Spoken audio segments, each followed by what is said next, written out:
नमस्कार, मैं श्रीमती हेमा रूपावत राजकीय कन्या महाविद्यालय बूंदी से सहायक आचार्य गृह विज्ञान। बच्चों, आज हम बी बीए थर्ड ईयर में पढ़ाने वाला विषय जिसे मानव विकास एवं पारिवारिक संबंध के नाम से जाना जाता है का एक चैप्टर वाणी विकास एवं भाषा के बारे में जानेंगे। तो सबसे पहले हम जानेंगे वाणी। वाणी भाषा का ही एक रूप है जिसमें ध्वनियों एवं शब्दों के माध्यम से दूसरों के समक्ष अर्थ को स्पष्ट किया जाता है। यद्यपि वाणी अस्पष्ट, अनियंत्रित एवं टूटे-फूटे ध्वनियों के रूप में होती है, परंतु यह संप्रेषण का सशक्त एवं प्रभावी माध्यम है। इसका प्रयोग समूचे विश्व में किया जाता है। भाषा भाषा वाणी का ही विस्तृत रूप है। यह वाणी की अपेक्षा अधिक स्पष्ट, नियंत्रित एवं प्रभावी है। इसके अंतर्गत विचारों तथा भावों को प्रकट करने के सभी साधन जैसे बोलना, पढ़ना, लिखना, हाव-भाव, संकेत, कला अभिव्यक्तियाँ आदि आते हैं। भाषा के माध्यम से कोई भी व्यक्ति अपनी इच्छाओं, विचारों, भावों, अनुभवों को दूसरों के समक्ष अर्थपूर्ण ढंग से प्रस्तुत कर सकता है। बालकों में वाणी का विकास का निरीक्षण किया जाए तो पता चलता है कि बालकों का वाणी विकास उसके प्रथम क्रंदन यानी कि रोने से ही प्रारंभ हो जाता है। प्रारंभ में उसकी वाणी अस्पष्ट और अनियंत्रित होती है, परंतु जैसे जैसे शिशु की आयु बढ़ती जाती है, उसका मस्तिष्क का विकास होता जाता है, तंत्रिका तंत्र परिपक्व होती जाती है, वाणी स्पष्ट होती चली जाती है। बालकों द्वारा उत्पन्न सभी ध्वनि को हम वाणी नहीं कह सकते। केवल उसी ध्वनि को वाणी कह सकते हैं जो बालक द्वारा बोली गई हो तथा बालक उसका अर्थ जानता हो, साथ ही उस वस्तु को का स्पष्ट उसे संबंध मालूम हो, उसे हम वाणी कह सकते हैं। जैसे प्रारंभ में बालक ना, ना, बा, बा ध्वनि का उच्चारण करता है, परंतु वह नाना या बाबा से अपने संबंध को नहीं जानता, तो उसके द्वारा उच्चारित यह ध्वनि वाणी नहीं कही जाएगी। बालक द्वारा बोली गई उस ध्वनि को भी वाणी नहीं कह सकते जिससे दूसरे व्यक्ति नहीं समझ सके। यदि माता पिता बालक द्वारा उच्चारित ध्वनि को समझ भी लेते हैं, मगर परिवार के अन्य सदस्य और दूसरे लोग नहीं समझ पाते हैं, तो उसे वाणी नहीं कहेंगे। अतः ध्वनियों एवं शब्दों के सम्मिलित रूप को ही वाणी कहा जाएगा, जिसमें बच्चों को उस वस्तु से संबंध ज्ञात हो। जन्म के समय बालक अत्यंत ही असहाय दशा में होता है। वह दूसरों पर डिपेंड होता है। वह केवल रोना जानता है। वह अपनी कष्ट, पीड़ा और बात को दूसरों के सम्मुख बोलकर प्रकट नहीं कर सकता।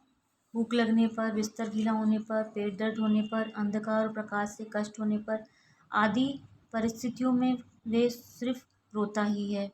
परंतु जैसे जैसे बड़ा होता जाता है, अस्पष्ट ध्वनियों का उच्चारण करने लगता है। धीरे धीरे वही अस्पष्ट ध्वनि शब्दों का रूप लेने लगती है और शब्द फिर छोटे वाक्यों में, छोटे वाक्य सुंदर, आकर्षक और प्रभावपूर्ण वाक्यों में तथा वाक्य विन्यास में बदल जाते हैं और भाषा का विकास होता जाता है।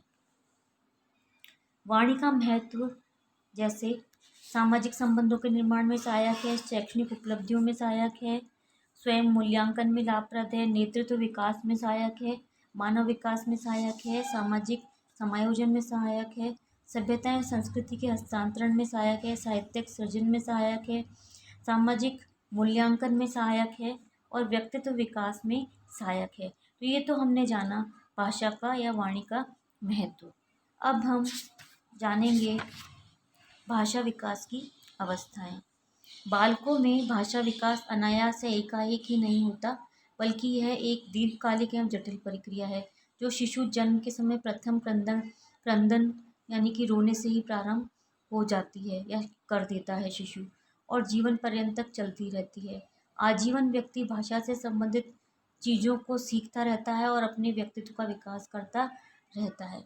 अतः भाषा विकास की विभिन्न अवस्थाओं को निम्न भागों में बांटा जा सकता है। पहली है वास्तविक भाषा के पूर्व की अभिव्यक्तियाँ, जिसमें क्रंदन, कुइंग एवं बबलाना एवं थर्ड हाव भाव आती है। ये तो थी वास्तविक भाषा के पूर्व की अभिव्यक्तियाँ। अब है वास्तविक भाषा की अभिव्यक्तियाँ, जिसमें उच्चारण, आकलन शक्ति, शब्द भंडार और वाक्य निर्माण आएगा। सबसे पहले हम बताएंगे वास्तविक भाषा के पूर्व की अभिव्यक्तियाँ। इसे बोलने की तैयारी भी कहा जाता है, यह शिशु जन्म से लेकर 13 से 14 माह तक की होती हैं। शिशु में भाषा विकास की इन अवस्थाओं के दौरान बालक रोना, बबलाना, हाव भाव को प्रदर्शित करना सीखता है। सबसे पहला इसमें क्रंदन। भाषा विकास का प्रारंभिक रूप है क्रंदन। सभी बालक जन्म के समय रोते हैं, अतः क्रंदन एक सहज एवं प्राकृतिक क्रिया है जिसका कोई संवेगात्मक एवं बौद्धिक संबंध नहीं होता है। जन्म के 2-3 सप्ताह बाद तक भी बालक किस कारण रोता है, क्यों रोता है, इसका पता नहीं चल पाता है। उसका रोना बिल्कुल ही निरर्थक, उद्देश्यहीन एवं अर्थहीन होता है। वह क्यों ही रोता रहता है या यूं ही रोता रहता है। कई बार बालक जब रोना प्रारंभ करता है तो बिना रुके हुए भी कई मिनट तक रोता रहता है। कई बार वह सोते सोते भी रोने लगता है। जैसे जैसे बच्चों की उम्र बढ़ती जाती है उसका रोना उसकी आवश्यकताओं से जुड़ता जाता है। किसी आवश्यकता को पूर्ण करने के लिए बालक रोता है। 4 से 5 सप्ताह के शिशु के रोने की आवाज़ से ये पता चलने लगता है कि बालक अवश्य ही किन्हीं न किन्हीं कारणों से रो रहा है, जैसे भूख लगना, बिस्तर गीला हो जाना, पेट में दर्द होना, बुखार में इत्यादि। अब उसका क्रंदन आवश्यकताओं एवं शारीरिक पीड़ाओं पर निर्भर करता है, क्योंकि उसके रोने के टोन में बारंबारता एवं अंदाज में अंतर आता जाता है। 2 माह का बालक भूख के कारण रोता है। पेट दर्द, शारीरिक पीड़ा, थकान, नींद पूरी नहीं होना, भय, शोरगुल, अंधकार या प्रकाश आदि कुछ ऐसे कारण होते हैं जिसके कारण बालक रोते हैं। 3 माह का बालक दूसरों को अपनी ओर आकर्षित करने के लिए रोता है या दूसरों का ध्यान अपनी ओर आकर्षित करने के लिए रोता है। वह समझने लग जाता है कि उसके रोने से माता पिता, संरक्षक या दूसरे सदस्यों का ध्यान आकर्षित होता है और उसे गोद में उठाने वे आएंगे। इस कारण से वह जोर जोर से रोने लगता है। 4 माह का बालक उस समय रोने लग जाता है जब उसकी माँ उसे गोद में लेने के लिए हाथ फैलाती तो है परंतु उसे उठाती नहीं है। 5 माह का बालक किसी अपरिचित व्यक्ति को देखकर रोने लगता है। 6 माह का बालक तब रोने लगता है जब उसके हाथ से कोई प्रिय वस्तु छीन ली जाती है। 7 से 8 माह का बच्चा काफ़ी कुछ समझने लगता है और अधिकांश आवश्यकताओं की पूर्ति रोकर करना चाहता है। जब वह अपने माता पिता की गोद में दूसरे बालक को बैठा देखता है तब भी वह रोने लगता है।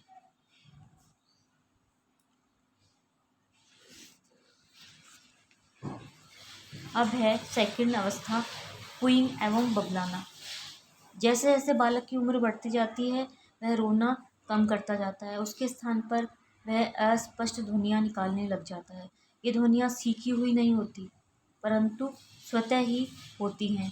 इन ध्वनियों के माध्यम से बालक न तो कुछ संप्रेषित करना चाहता है और न ही वह दूसरों के ध्यान को अपनी ओर आकर्षित करने के लिए ये क्रियाएं करता है, बल्कि ये ध्वनियाँ तो एक प्रकार की सहज एवं प्राकृतिक क्रिया है जिसे गूंगे बहरे बच्चे भी करते हैं। 1 माह का बच्चा कुछ सरल ध्वनियाँ निकालने लग जाता है। छींकते समय, जमाई लेते समय कुछ विस्फोटक ध्वनियाँ भी निकालता है। ये ध्वनियाँ अर्थहीन और निरर्थक होती है परंतु इन ध्वनियों से स्वयं बालक को आनंद एवं सुख की अनुभूति होती है। अतः बालक ऐसी ध्वनियों को बार बार निकालते हैं और आनंदित होते हैं। इन ध्वनियों को ही क्वीइंग कहा जाता है। क्वीइंग की अधिकांश ध्वनियाँ निरर्थक होती है परंतु इनमें से कुछ ध्वनियाँ आगे चलकर बबलाने में एवं शब्दों के निर्माण में परिवर्तित हो जाती हैं। कुछ ध्वनियाँ उम्र बढ़ने के साथ स्वतः ही समाप्त हो जाती हैं। बालकों में बबलाने की क्रिया लगभग 2 माह से प्रारंभ हो जाती है तथा 1.5 वर्ष की अवस्था तक चलती है। 8 माह के बालकों में बबलाने की क्रिया उसके चरम सीमा पर होती है। जैसे शिशु की उम्र बढ़ती जाती है उसका स्वर यंत्र परिपक्व होता है तो वह अधिक स्पष्ट ध्वनियाँ निकालने लगता है। बबलाने में बालक पहले स्वरों को या स्वरों का जैसे ए, आ, ई, उ, ए आदि शब्दों का, फिर व्यंजनों जैसे क, ख, ग, घ आदि शब्दों को बोलता है। कई बार वह व्यंजनों के साथ स्वरों को मिलाकर भी ध्वनियाँ निकालता है, जैसे पा, मा, दा, ना, चा आदि। प व्यंजन के साथ आ स्वर जुड़ा रहता है। प्रारंभ में बालक एक ही ध्वनि की पुनरावृत्ति करता है, जैसे पा, पा, पा। इसे ही बबलाना कहते हैं। बबलाने की ध्वनियाँ ही आगे चलकर शब्दों में परिवर्तित हो जाती हैं, जैसे बाबा, पापा, नाना, मामा आदि। थर्ड है हाव भाव। बालकों में न केवल क्रंदन, क्वीइंग अथवा बबलाने के माध्यम से भाषा का विकास होता है, बल्कि वह भाषा विकास में हाव भाव का प्रदर्शन भी करता है। हाव भाव से तात्पर्य है अपने विभिन्न शारीरिक अंगों के माध्यम से अपनी आवश्यकताओं की पूर्ति करना। वास्तविकता तो यह है कि बालक हाव भाव का प्रदर्शन भाषा के पूरक के रूप में करता है। अतः बालकों के लिए हाव भाव विचारों की अभिव्यक्ति का सबसे सरल, सुगम, श्रेष्ठ साधन है, जिसका उपयोग वे अपने शब्दों के स्थान पर करते हैं। बालक हाव भाव का प्रदर्शन पैर पटककर, हाथ पैर फैलाकर, उंगली दिखाकर, मुंह बनाकर, मुस्कुराकर, नाक भौहें सिकोड़कर, माता का आंचल खींचकर आदि विभिन्न तरीकों से करते हैं। उदाहरण, भूख मिट जाने पर बालक दूध के गिलास को देखकर अपना मुंह फेर लेते हैं, अपनी माता को देखकर अपने दोनों हाथ फैलाते हैं, न उठाने पर नाराजगी को प्रदर्शित करते हैं, हाथ पैर पटकने लगते हैं। इसी प्रकार यदि बच्चा अपने प्रिय खिलौने से खेलना चाहता है तो अपनी माता की उंगली को पकड़कर खिलौने की तरफ ले जाता है और उसे पाने के लिए बार बार खिलौने की ओर इशारा करता है। इसी प्रकार बड़े बच्चे हाव भाव के साथ ही शब्दों का प्रयोग करते हैं। उदाहरण, यदि बालक पानी पीना चाहता है तो वह पानी के स्थान पर मानी बोलकर चुप हो जाता है और बार बार पानी के गिलास की ओर इशारा करता है। अतः बालकों के भाषा विकास में हाव भाव का भी बड़ा ही महत्व है। सेकंड जो अवस्था है भाषा विकास की, वो है वास्तविक भाषा की अभिव्यक्तियाँ या वास्तविक वाणी विकास। इसमें पहला है आकलन शक्ति का विकास।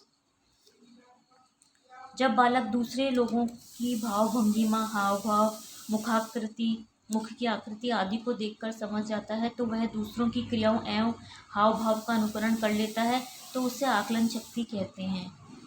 बालक पहले शब्दों को समझता है, बाद में वह बोलना सीखता है। इस प्रकार बालक जितना शब्दों को बोलता है उससे कहीं अधिक शब्दों को वह समझता है। बालकों की आकलन शक्ति में हाव भाव का भी अमूल्य योगदान है। यदि सिखाने वाला व्यक्ति किसी चीज़ के बारे में बोलते समय हाव भाव का उपयोग करता है तब बालक जल्दी बोलना सीखता है। उदाहरण, यदि बालक के सामने दूध का गिलास रखकर यह कहा जाए कि दूध पी लो और इसके साथ ही उसके मुंह तक दूध का गिलास ले जाया जाए तो वह दूध पी लो का अर्थ आसानी से समझ लेता है, साथ ही वह बोलना भी जल्दी सीखता है। बालक में आकलन शक्ति का विकास 3 से 4 माह की अवस्था से ही प्रारंभ हो जाता है। 4 माह का शिशु अपनी माता को पहचानने लगता है, उसे देखकर मुस्कुराने लगता है। 5 से 6 माह का शिशु माता को अपनी और माता को या अपने निकट परिचित को देखकर हाथ फैलाने लगता है, मुस्कुराने लगता है। 8 माह का बालक सरल शब्दों का अनुकरण करना सीख जाता है, जैसे दादा, मामा, नाना, बाबा आदि। 1 वर्ष का बालक सरल निर्देशों को समझने लगता है, दूध पी लो, पानी पी लो, खाना खा लो, सो जाओ आदि, पापा के पास जाओ आदि। 5 वर्ष तक के बालकों में आकलन शक्ति का विकास अच्छी तरह से हो जाता है। अब वह अपने शिक्षक द्वारा पढ़ाते समय प्रयोग किए गए हाव भाव, मुखाभिव्यक्ति आदि का अनुकरण करने लगता है और बड़ी सहजता से और आसानी से वह ये सब कर लेता है। वह दूसरों को या टेलीविज़न पर नाचते गाते देखकर नाचना गाना भी सीख जाता है।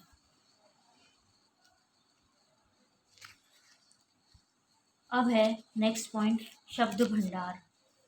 बालकों का शब्द भंडार जितना अधिक एवं व्यापक होगा उसका भाषा विकास भी उतना ही जल्दी एवं अच्छा होगा। इसके साथ ही बालक का आकलन शक्ति का जितना अधिक विकास होगा उतना ही उसका शब्द भंडार भी बढ़ेगा। उम्र बढ़ने के साथ साथ बालक एक शब्द का केवल एक अर्थ ही जानता है, बल्कि वह एक एक शब्द का 2, 3, 4 या इससे भी अधिक अर्थ को जानने लगता है उम्र बढ़ने के साथ साथ।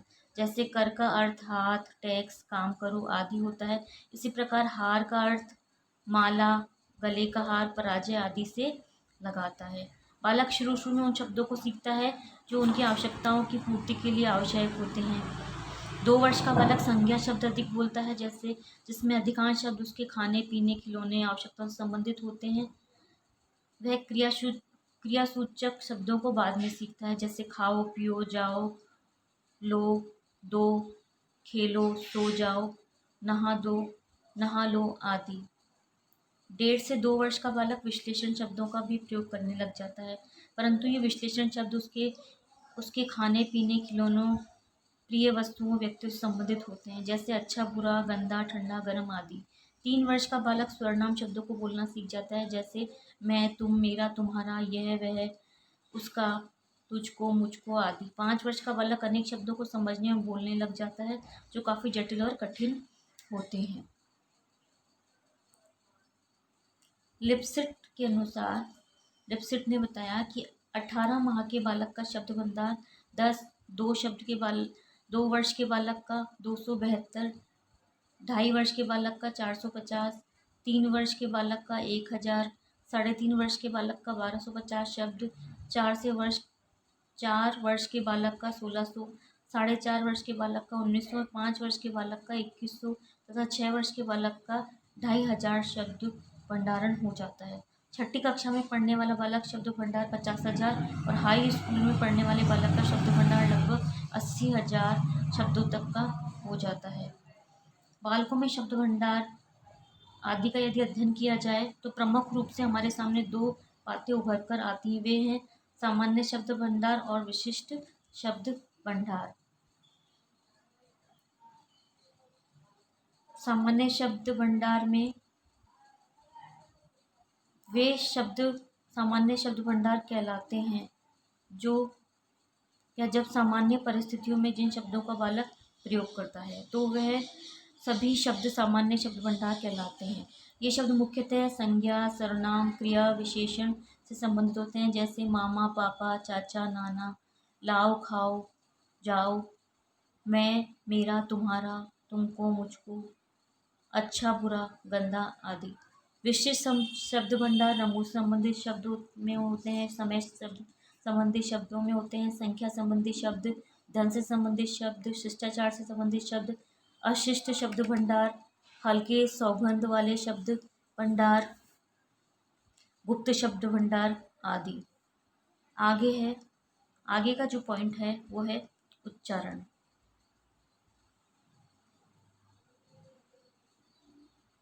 भाषा विकास का पहला टास्क है उच्चारण करना, प्रोनाउंसिएशन करना। बच्चा 6 माह की अवस्था से ही कुछ अस्पष्ट ध्वनियों का उच्चारण करना सीख जाता है जो आगे चलकर शब्दों में परिवर्तित हो जाती हैं, जैसे बाबा, दादा, मामा, नाना। यही उच्चारण है।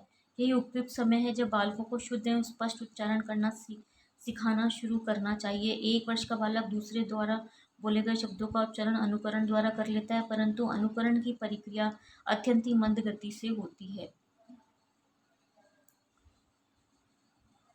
शब्दों के शुद्ध उच्चारण में बालकों में स्पष्ट भिन्नता दिखाई देती है। यह भिन्नता मुख्यतः निर्देशन से प्रभावित होती है, परंतु कुछ हद तक वोकल मैकेनिज्म भी इसके लिए जिम्मेदार है। यदि बालकों को सही उच्चारण करना बचपन से ही सिखाया जाए तो बालक इसे आसानी से सीख लेते हैं, परंतु कुछ माता पिता बालकों को शुद्ध उच्चारण करना नहीं सिखाते हैं। बालक जब तुतलाकर या हकलाकर बोलता है तो माता पिता उस बालक की तरफ देखकर बोलकर खुश होते हैं, अतः बालक ये समझ नहीं पाता कि वह शुद्ध उच्चारण कर रहा है या अशुद्ध। फलतः बालक आजीवन शुद्ध उच्चारण करना नहीं सीख पाता और उसका यह भाषा संबंधी दोष जीवन पर्यंत बना रहता है। नेक्स्ट पॉइंट है वाक्य निर्माण। भाषा विकास के सबसे महत्वपूर्ण अवस्था है वाक्य निर्माण, जिसे बालक सबसे बाद में सीखता है, क्योंकि बालक वाक्य निर्माण में शब्दों को जोड़ना तथा व्याकरण की जानकारी होना आवश्यक है। 3 वर्ष का बालक वाक्य निर्माण तो कर लेता है, परंतु उसमें व्याकरण संबंधी अनेक दोष होते हैं। वे संज्ञाओं के लिए वचन, क्रिया आदि में त्रुटि करते हैं। सर्वनाम शब्दों के प्रयोग, काल के प्रयोग में अक्सर त्रुटि करते हैं। अतः शुद्ध वाक्य का प्रयोग करना अत्यंत ही कठिन और दुस्साध्य कार्य है। इसके लिए सही निर्देशन, मार्गदर्शन, अभ्यास एवं प्रशिक्षण दिया जाना जरूरी है। वाक्य निर्माण की प्रारंभिक अवस्था में जब बालक 1 से 1.5 वर्ष का होता है तो वह एक शब्द वाला वाक्य बोलता है जो प्रमुख रूप से संज्ञा होते हैं या क्रिया, जैसे पापा, नाना, लो, दो, खा, पी आदि। वे इन शब्दों के उच्चारण के साथ ही अपने हाव भाव को प्रदर्शित करते हैं। उदाहरण के लिए बच्चा खिलौनों की ओर संकेत करके ये कहता है कि दो, तो इसका अर्थ है कि वह खिलौनों को चाहता है, वह यह कहना चाहता है कि खिलौने मुझे दे दो। इसी प्रकार यदि वह अपनी माता के आंचल को पकड़कर पापा कहता है और अपनी उंगली से पापा की ओर इशारा करता है तो बालक ये कहना चाहता है कि मुझे पापा के पास ले चलो। 1.5 से 2 वर्ष का बालक दो शब्दों वाला वाक्य बोलना सीख जाता है। इसमें एक शब्द संज्ञा होता है, दूसरा क्रिया, जैसे पापा चलो, दूध दो, पानी दो, बाजार चलो, खाना खा, आदि। इसका अर्थ है कि पापा चलिए, मुझे दूध दीजिए, मुझे पानी पीने को दीजिए आदि। 3 वर्ष का बालक अधिक शब्दों का प्रयोग करके वाक्य बनाने लग जाता है। अब उसके वाक्यों में शब्दों की संख्या 3, 4 या इससे अधिक हो जाती है।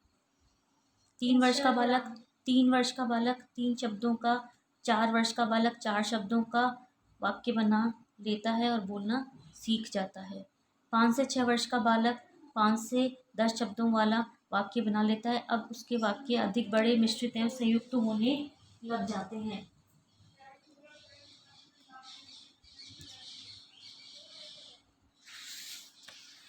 तो हमने ये जाना बच्चों भाषा विकास की अवस्थाएं, जो कि 2 प्रकार की मुख्यतः थी। वास्तविक भाषा विकास की पूर्व की अभिव्यक्तियां, जिसमें क्रंदन, कूइंग एवं बबलाना, हाव भाव आदि अवस्थाएं थी। और इसके बाद जो सेकंड अवस्था थी वास्तविक भाषा की अभिव्यक्तियां, जिसमें हमने उच्चारण, आकलन शक्ति, शब्द भंडार, वाक्य निर्माण जैसी अभिव्यक्तियों को जाना। भाषा विकास को प्रभावित करने वाले कई कारक हैं, जैसे स्वास्थ्य है, लिंग है, बुद्धि है, सामाजिक आर्थिक स्तर है, पारिवारिक संबंध है, परिवार का आकार है, प्रेरणा है, स्वर यंत्र की परिपक्वता है, सामाजिक अधिगम के अवसर हैं, निर्देशन, अभ्यास एवं प्रशिक्षण, कई बच्चों का जन्म लेना, व्यक्तिगत विशेषताएं, 2 भाषाओं का प्रयोग इत्यादि। ये भाषा विकास को प्रभावित करने वाले कारक आपको मैंने बताए।